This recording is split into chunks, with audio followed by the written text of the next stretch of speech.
Oke, hari ini firman Tuhan tentang cerdik dan cerdas. Saya buka dulu ayat firman Tuhan. Di dalam Lukas 16 ayat 1 sampai 8 berkata, dan Yesus berkata kepada murid-muridnya, ada seorang kaya yang mempunyai seorang bendahara. Kepadanya disampaikan tuduhan bahwa bendahara itu menghamburkan miliknya. Lalu ia memanggil bendahara itu dan berkata kepadanya, apakah yang kudengar tentang engkau? Berilah pertanggungan jawab atas urusanmu, sebab engkau tidak boleh lagi bekerja sebagai bendahara. Kata bendahara itu di dalam hatinya, apakah yang harus aku perbuat? Tuanku memecat aku dari jabatanku sebagai bendahara. Menyangkul aku tidak dapat, mengemis aku malu. Aku tahu apa yang akan aku perbuat, supaya apabila aku dipecat dari jabatanku sebagai bendahara, ada orang yang akan menampung aku di rumah mereka. Lalu ia memanggil seorang demi seorang yang berhutang kepada tuannya. Katanya kepada yang pertama, berapakah hutangmu pada tuanku? Jawab orang itu 100 tempayan minyak. Lalu katanya kepada orang itu, inilah surat hutangmu, duduklah dan buat surat hutang lain. Sekarang juga 50 tempayan. Kemudian ia berkata kepada yang kedua, dan berapakah hutangmu? Jawab orang itu, 100 pikul gandum. Katanya kepada orang itu, inilah surat hutangmu, buatlah surat hutang lain, 80 pikul. Lalu Tuan itu memuji bendahara yang tidak jujur itu, karena ia telah bertindak cerdik. Sebab anak-anak dunia ini lebih cerdik terhadap sesamanya daripada anak-anak terang. Tentu kita semuanya sudah hafal ya cerita tentang bendahara yang tidak jujur ini. Tetapi sekarang saya penekanannya ada di ayat yang ke-8. Lalu Tuhan itu memuji bendahara yang tidak jujur itu karena ia telah bertindak dengan cerdik. Lalu ditambahi sebab anak-anak dunia ini lebih cerdik terhadap sesamanya daripada anak-anak terang. Kita tahu yang dimaksud anak-anak dunia adalah orang-orang yang belum percaya Yesus. Sementara anak-anak terang adalah anak-anak Tuhan, orang-orang yang percaya kepada Tuhan. Nah, Tuhan di firman Tuhan ini bercerita tentang bagaimana Tuhan ini memuji bendahara yang tidak jujur. Padahal dia kan tidak jujur. Tetapi Tuhan itu memberikan pujian karena dia sedang menekankan orang ini cerdik. Lalu dikatakan bahwa orang dunia ini lebih cerdik daripada anak-anak terang. Nah, juga firman Tuhan berkata begini. Yang ini kita juga sudah tahu ayatnya. Lihat aku mengutus kamu seperti domba di tengah-tengah serigala. Sebab itu hendaklah kamu cerdik seperti ular dan tulus seperti merpati. Tuhan itu memberi kita perintah supaya kita cerdik seperti ular dan tulus seperti merpati. Sampai tadi itu Tuhan itu menggambarkan Tuhan menguji orang yang ini bendahara nggak jujur padahal ya, tapi Tuhan memberikan pujian karena bukan karena ketidakjujurannya, tapi karena kecerdikannya. Kita mulai melihat di sini Tuhan itu mau menunjukkan kepada kita semuanya, selama kamu ada di bumi, engkau itu ada di tengah-tengah serigala yang siap untuk menerkam kamu. Bahkan kalau di terjemahan isi Bible dikatakan bahwa kita itu Yesus, saya baca aja ya, nggak ada di sini. Yesus melanjutkan dengan mengatakan kepada muridnya, dengarkanlah baik-baik, aku mengirimkan orang-orang aku mengirimmu di tengah orang-orang yang ingin membunuhmu. Kamu akan menjadi seperti domba di antara binatang buas. Kamu harus berhati-hati seperti ular, dan kamu juga harus tulus seperti merpati. Berarti kita ini di dalam hidup. Seringkali orang Kristen itu gagal di dalam hidupnya, bukan kurang doa, bukan karena peperangan rohani, tetapi hanya karena kurang cerdik, kurang cerdas. Makanya cerdik dan tulus itu adalah perintah. Tetapi cerdik dan tulus ini tidak bisa dipisahkan. Supaya kita, karena tadi firman Tuhan katakan, aku mengutus kamu seperti domba di tengah-tengah serigala.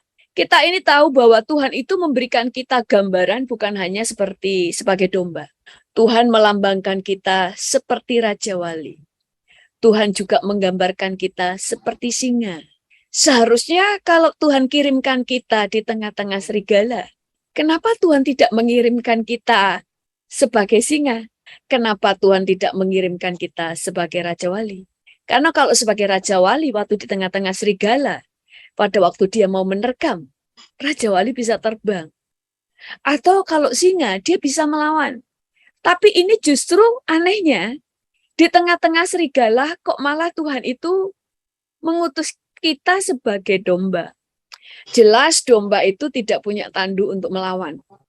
Domba itu tidak punya kekuatan untuk melawan. Nah, itu sebabnya Tuhan itu memberikan itu begini. Kamu memang nggak bisa melawan, tapi kamu bisa menghindari kejahatan demi kejahatan dengan kecerdikan. Maka tadi dikatakan di bahasa isi Bible, juga di terjemahan yang lain dikatakan, kamu harus berhati-hati seperti ular. Nah, cerdik di sini, di beberapa terjemahan, itu diterjemahkan sebagai berhati-hati, diartikan sebagai bijak, licik, dan cerdas. Jadi, selama kamu masih di bumi, kamu harus tahu pentingnya cerdik. Karena yang kita hadapi ini tidak semuanya domba. Yang kita hadapi itu adalah orang-orang yang selalu siap untuk menjegal kamu, untuk membunuh kamu, untuk menghabisi kamu, dan sebagainya. Tidak semua orang tulus seperti kita diajar untuk tulus. Tuhan juga mengajar kita untuk tulus. Tulus artinya begini, tidak ada motivasi atau niatan jahat pun di hati kita. Walaupun kita cerdik seperti ular, tapi tidak ada sifat jahat di hati kita. Kita cuma cerdik untuk dapat menghindari setiap kejahatan-kejahatan yang ada di dunia ini. Karena peperangan kita memang bukan melawan darah dan daging. Tetapi roh jahat seringkali memakai keadaan dan memakai manusia untuk menjatuhkan kita. Suatu saat ada seorang teman saya itu mau merencanakan membuat kafe. Dia mau buat kafe, dia sudah berencana 6 orang kalau nggak salah atau 5 orang mau membuat kafe. Dia curahkan semua impiannya, di mana dia yang mau sewa, karena ada tempat ya kan, yang orang belum tahu tempat itu dia mau sewa.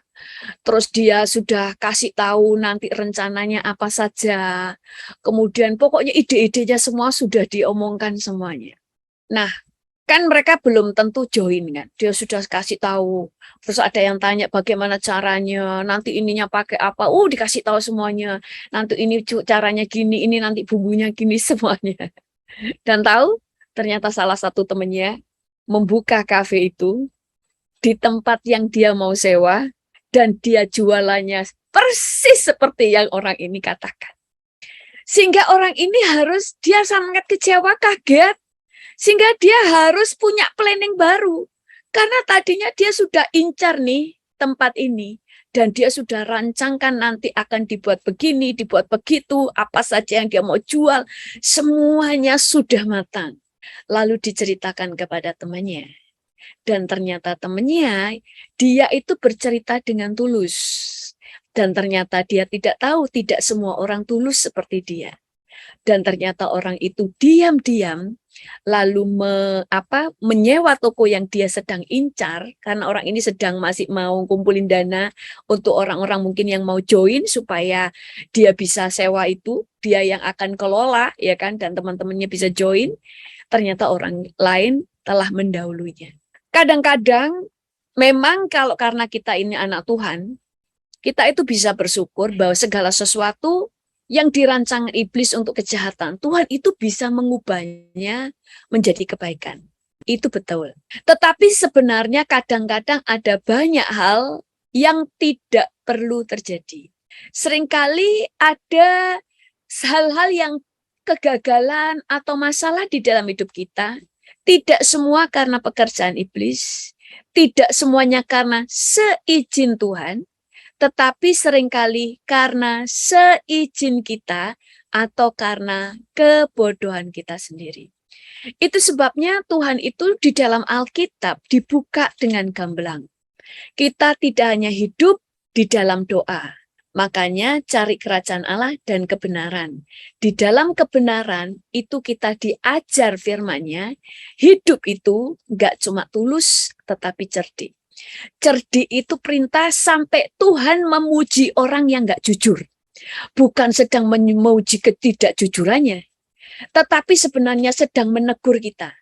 Kalian itu orang benar, tetapi nggak cerdik.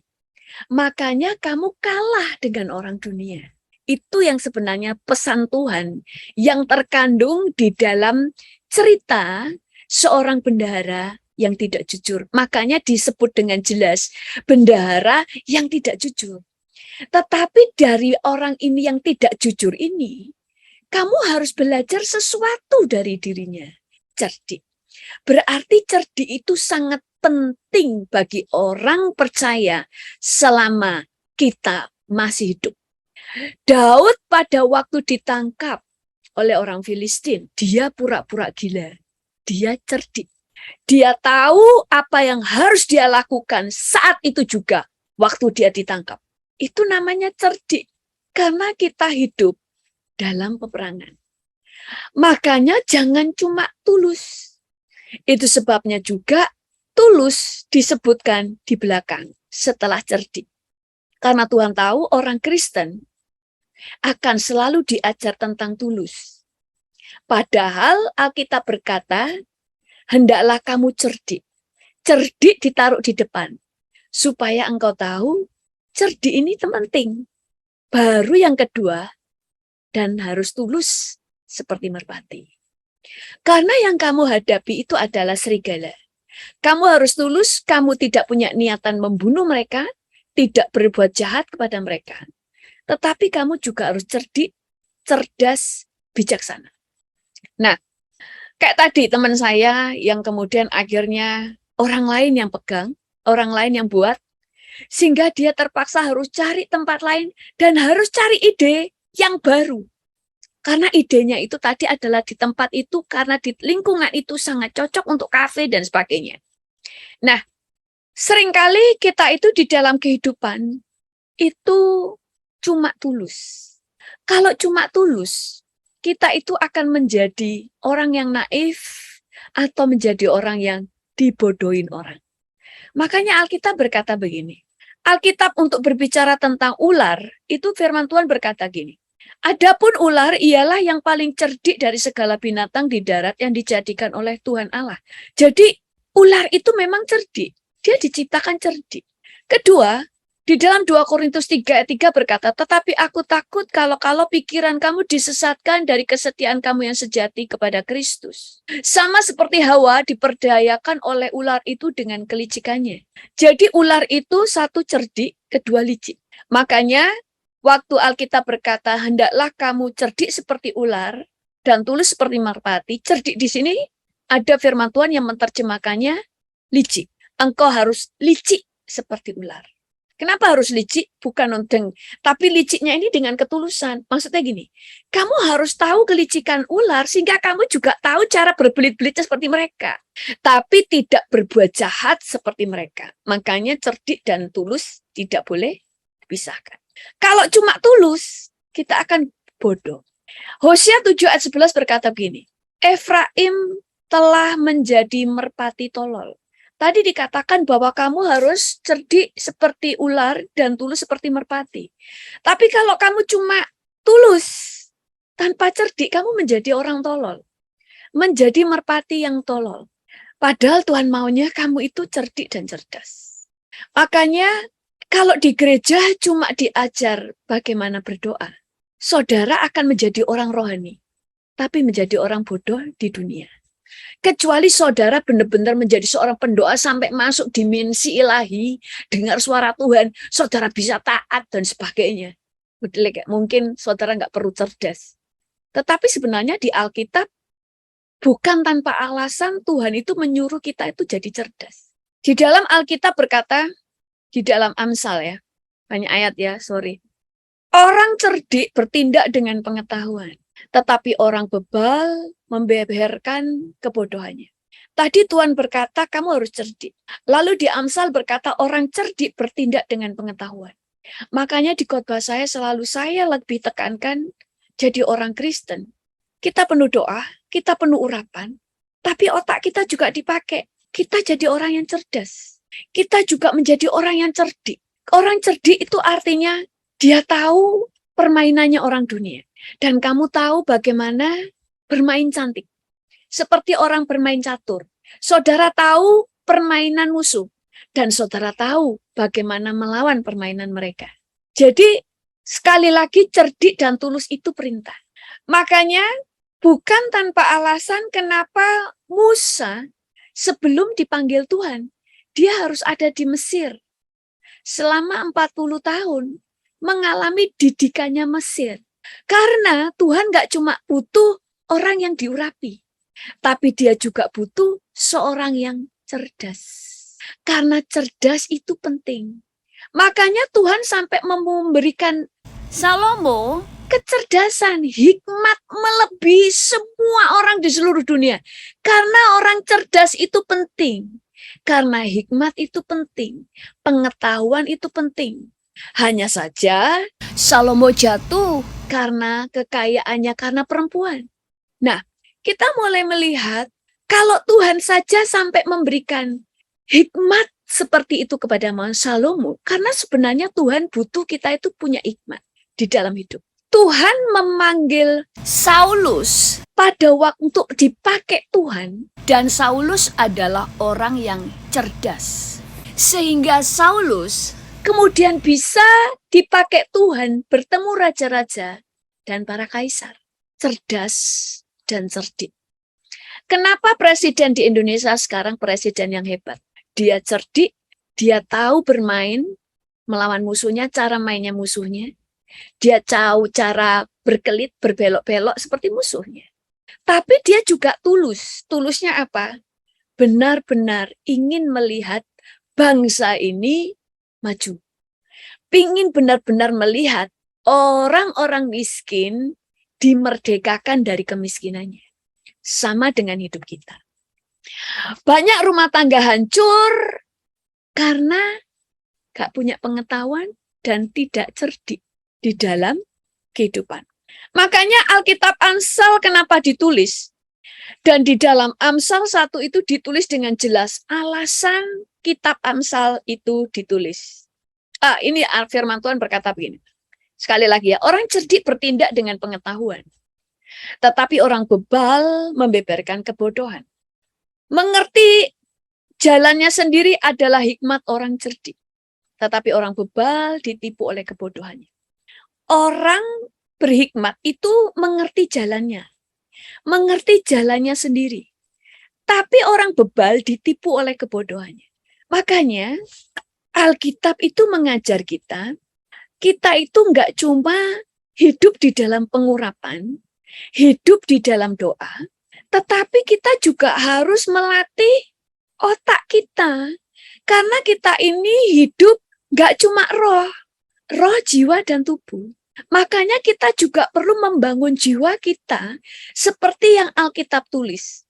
Makanya kalau Bapak Ibu dengar khotbah saya juga, di Alkitab firman Tuhan selalu diajar pakai akal budi.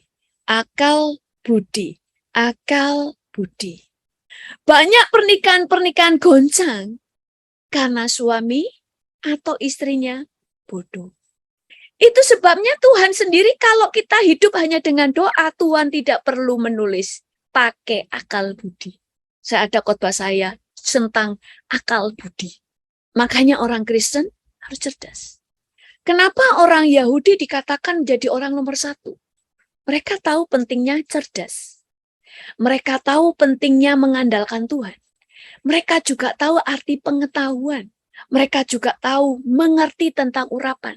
Kelemahan mereka cuma satu, mereka tidak kenal Yesus. Tapi mereka menyembah Allah yang benar juga, sama seperti kita, Allah Yehova. Kalau kita memang tidak bisa langsung pada Bapa karena kita orang asing, kita orang kafir, kita ini bukan dari keturunan Israel, kita bukan keturunan Yahudi, tapi orang Yahudi bisa. Tetapi walaupun mereka adalah anak perjanjian, mereka tahu Alkitab yang berkata mereka harus cerdas Mereka harus berpengetahuan. Makanya di gereja itu harus diajar banyak hal untuk melatih, untuk membuat kita menjadi orang Kristen yang cerdas, berpengetahuan luas. Alkitab itu sampai berkata begini, Amsal, alasan Amsal ditulis. Amsal Salomo bin Daud, Raja Israel, untuk mengetahui hikmat dan didikan. Jadi Amsal Salomo itu adalah untuk mengetahui hikmat dan didikan. Untuk mengerti kata-kata yang bermakna. Untuk menerima didikan yang menjadikan pandai. Serta kebenaran, keadilan, dan kejujuran. Untuk memberikan kecerdasan kepada orang yang tidak berpengalaman. Dan pengetahuan serta kebijaksanaan kepada orang muda. Baiklah orang bijak mendengar dan menambah ilmu, dan baiklah orang yang berpengetahuan memperoleh bahan pertimbangan untuk mengerti amsal dan ibarat perkataan dan teka-teki orang bijak. Takut akan Tuhan adalah permulaan pengetahuan, tetapi orang bodoh menghina hikmat dan didikan. Jadi amsal itu ditulis supaya kita mengetahui hikmat dan didikan. Untuk mengerti kata-kata bermakna, untuk menerima didikan, untuk menjadikan kita pandai, untuk kita mengerti kebenaran, keadilan, untuk membuat kita cerdas, dan sebagainya. Itu alasan firman ditulis. Kesalahan orang Kristen itu selalu begini. Memilih cuma dua itu begini. Buktinya Salomo punya hikmat jatuh juga, berarti gak butuh hikmat. Buktinya orang kaya itu susah masuk surga, jadi nggak usah kaya. Ini otak yang bodoh. Kenapa nggak pegang dua-duanya? Kita harus belajar kenapa Salomo biasa berhasil dalam segala hal, karena Tuhan kasih hikmat. Berarti hikmat penting. Tetapi hikmat saja tanpa takut akan Tuhan bisa jatuh. Jadi saya harus punya hikmat, saya juga harus punya takut akan Tuhan. Selalu orang Kristen punya pilihan gitu. Kamu mau kaya tapi meninggalkan Tuhan, atau miskin tetapi masuk surga? Kamu lebih baik kaya di surga, miskin di dunia, kaya di surga, atau kaya di bumi tapi miskin di surga? Kenapa pilihannya selalu begitu? Itu pikiran orang bodoh. Supaya mau nggak mau, kamu harus memilih yang sebenarnya Tuhan nggak kasih pilihan seperti itu. Kamu harus bisa, makanya saya selalu katakan, baca firman dengan utuh supaya kita tahu persis apa sih yang Tuhan mau kasih. Tuhan mau kamu berjalan dengan urapan, Tuhan mau kamu berjalan dengan hikmat, kamu juga tahu bagaimana berjalan dengan akal budi, otak juga harus dipakai, kamu juga cerdas, kamu juga cerdik. Makanya hidup kamu jadi berkualitas. Buddha berkualitas, tidak gampang dijatuhkan, tidak rapuh, karena engkau mengandalkan Tuhan. Tapi otakmu juga bernilai, orang dunia juga bisa melihat nilaimu. Karena kamu cerdas, kamu punya keahlian, kamu punya kemampuan. Makanya Alkitab berkata begini, hai orang yang tak berpengalaman, tuntutlah kecerdasan. Hai orang bebal, mengertilah dalam hatimu.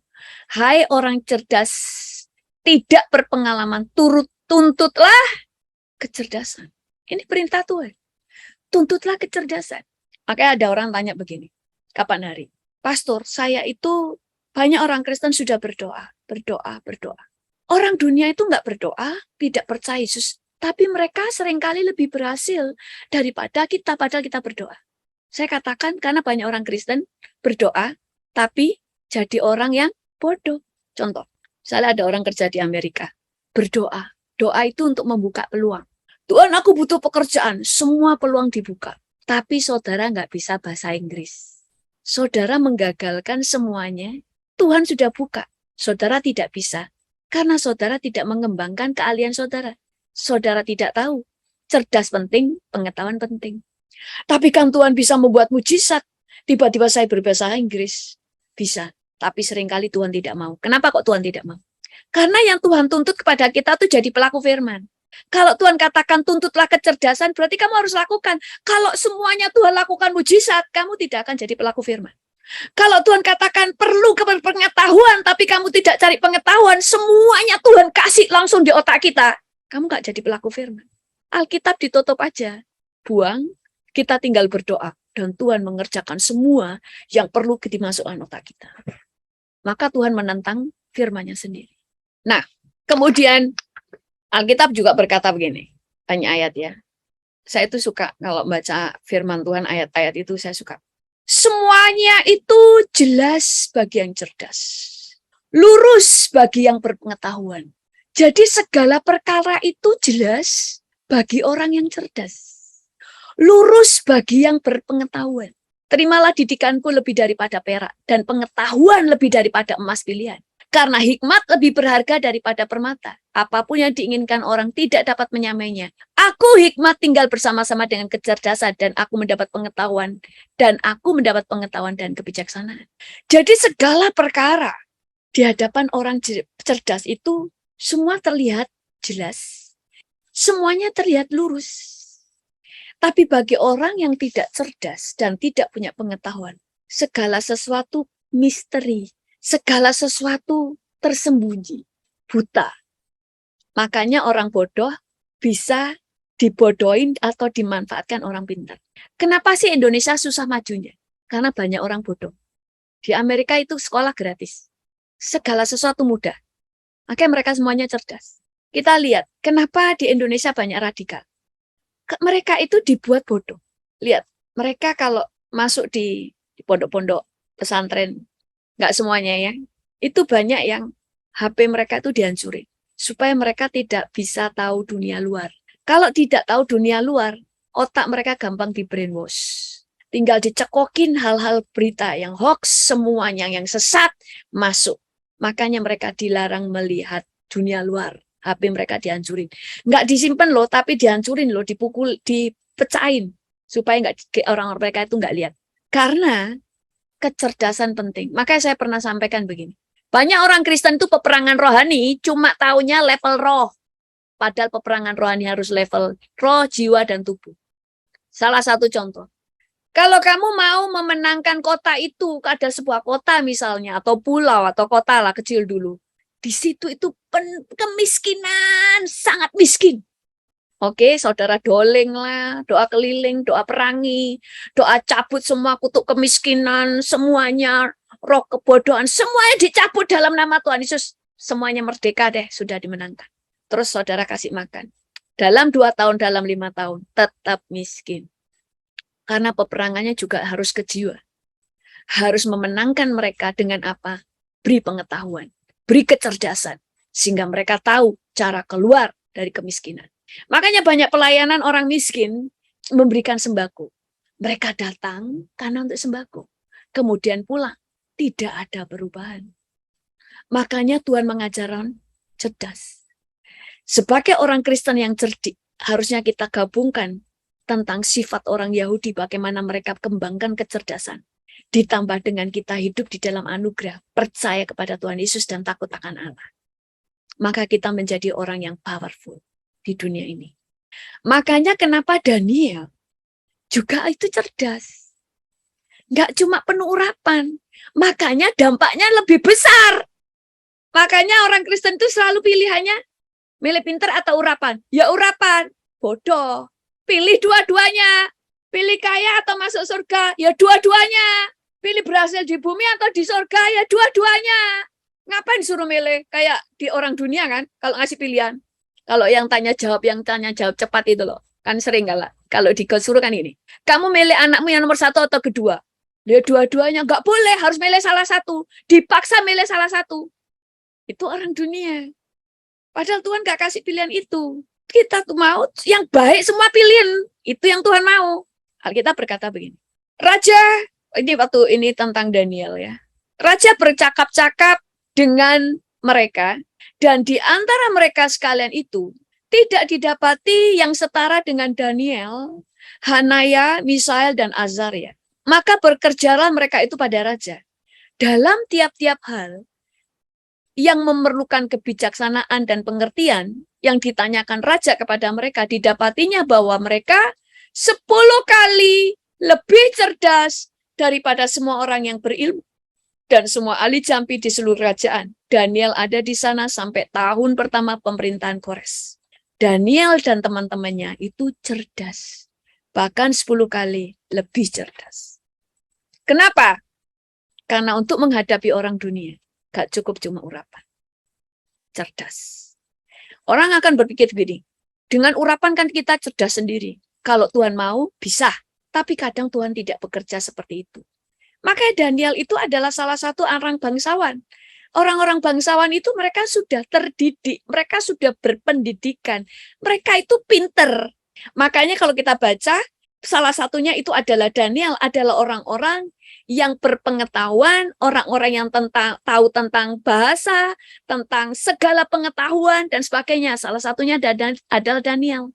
Makanya Tuhan bisa memakai Paulus dengan dahsyat. Selain dia diurapi, pertama, yang kedua, dia itu sudah punya mental pemenang. Sebelum ketemu Yesus, dia itu punya mental pemenang. Gak mau mundur sebelum apa yang dia mau raih dicapai. Dia harus mencapai apa yang dia mau raih. Kalau dia yakin itu benar, dia akan kerjakan. Makanya waktu dia berpikir membunuh orang Kristen itu benar, dia kerjakan mati-matian. Dia ini orang cerdas, dia cerdas, dia juga punya mental pemenang. Makanya waktu Tuhan pakai dia, gampang. Karena gabungan antara cerdas, punya mental pemenang, dia punya iman, lalu Tuhan tinggal nambahi urapan, tambah dahsyat. Makanya sebagai orang Kristen, kita harus tahu pentingnya cerdik, tulus, cerdas. Cerdas itu kita nggak ketinggalan zaman, tahu wawasan apa yang sedang terjadi di dunia. Nah, terakhir, makanya di Alkitab, Yusuf itu kenapa harus ada di Potifar? Supaya dia belajar. Dia itu mengalami pendidikan. Diajar dengan pendidikannya Mesir. Dia punya pengetahuan banyak hal yang dia tidak akan dapatkan waktu dia ada di rumahnya. Kemudian tadi sudah tahu Musa. Kemudian Daniel. Kemudian kita tahu juga Esther, Paulus. Orang yang cerdas. Beda. Kalau kecerdasan bergabung dengan takut akan Tuhan, dia powerful. Makanya orang yang cerdas, dia juga cerdik dan tulus. Bijak. Rumah tangganya pun nggak kacau. Karena rumah tangga yang nggak kacau itu perlu kecerdasan untuk membangun rumah tangga. Nggak cuma modal doa, perlu kecerdasan. Orang cerdas, dia bisa dewasa dalam berpikir. Orang cerdas itu lebih suka cari jalan keluar. Daripada mempersoalkan persoalan, lebih baik mencari jalan keluar dari setiap persoalan. Itu orang cerdas. Ayat terakhir ya, ayat-ayat terakhir. Karena waktunya udah mau habis. Ini Yesus ya, Yesus pada waktu umur 12 tahun. Sesudah 3 hari mereka ini adalah orang tua Yesus, Maria dan Yesus menemukan dia dalam bait Allah. Ia sedang duduk di tengah-tengah alim ulama sambil mendengarkan mereka dan mengajukan pertanyaan-pertanyaan kepada mereka. Dan semua orang mendengar dia dengan sangat heran akan kecerdasannya dan segala jawab yang diberikannya. Yesus pun dikatakan waktu di bumi cerdas. Dan dia juga harus sekolah. Makanya dia dipanggil sebagai guru. Karena dia juga sekolah. Sekolah untuk pelajari Taurat. Dia cerdas. Enggak cuma penuh urapan. Kita mungkin berkata, ya dia Yesus, dia kan Tuhan. Tidak. Waktu di bumi, dia memakai kemanusiaannya 100%. Untuk menunjukkan waktu jadi manusia pun, dia butuh cerdas. Berkatalah Musa kepada Israel, lihatlah Tuhan telah menunjuk Bezalel bin Uri bin Hur dari suku Yehuda dan telah memenuhinya dengan roh Allah, dengan keahlian, pengertian, dan pengetahuan dalam segala macam pekerjaan. Jadi Tuhan itu juga memenuhi roh Allah untuk Bezalel supaya dia itu punya pengetahuan, punya kecerdasan untuk dapat mengerjakan apa yang Tuhan mau. Kecerdasan itu penting, makanya Alkitab juga berkata, umatku binasa karena kurangnya pengetahuan. Karena mereka telah menolak pengetahuan. Ini di dalam terjemahan AYT. Dikatakan umatku binasa karena kurang pengetahuan. Karena kamu telah menolak pengetahuan. Di terjemahan lain dikatakan kurang karena tidak mengenal Allah. Tapi di terjemahan yang lain dikatakan karena kamu tidak punya pengetahuan. Kamu gak cerdas. Jadi di dalam kehidupan kita sebagai orang Kristen, supaya kita berdampak banyak. Kita perlu urapan Tuhan. Kita perlu hikmat dari Tuhan. Kita perlu cerdik, kita perlu cerdas, dan kita perlu tulus seperti merpati. Tulus itu artinya polos, tidak penuh dengan kecurigaan, tidak ada niat jahat sedikit pun, tidak berbuat jahat kepada orang lain. Tulus, polos, jujur, tidak punya motivasi tersembunyi. Tapi kamu juga harus cerdik. Cerdik itu, ular itu penuh dengan taktik, licik. Kamu harus belajar taktiknya. Makanya orang seperti ini cerdik seperti ular. Dia seperti seorang pemain catur. Dia tahu permainan musuhnya. Dia tahu cara menghindar. Dia tahu cara untuk mengalahkan musuh tanpa harus membunuh dia. Maksudnya mengalahkan musuh dengan apa? Menggagalkan rencana-rencananya. Jadi sekali lagi, orang Kristen perlu urapan, perlu cerdas, perlu cerdik, tapi juga perlu tulus seperti merpati. Oke, sebelum saya serahkan kepada Pak Yani, mari kita berdoa.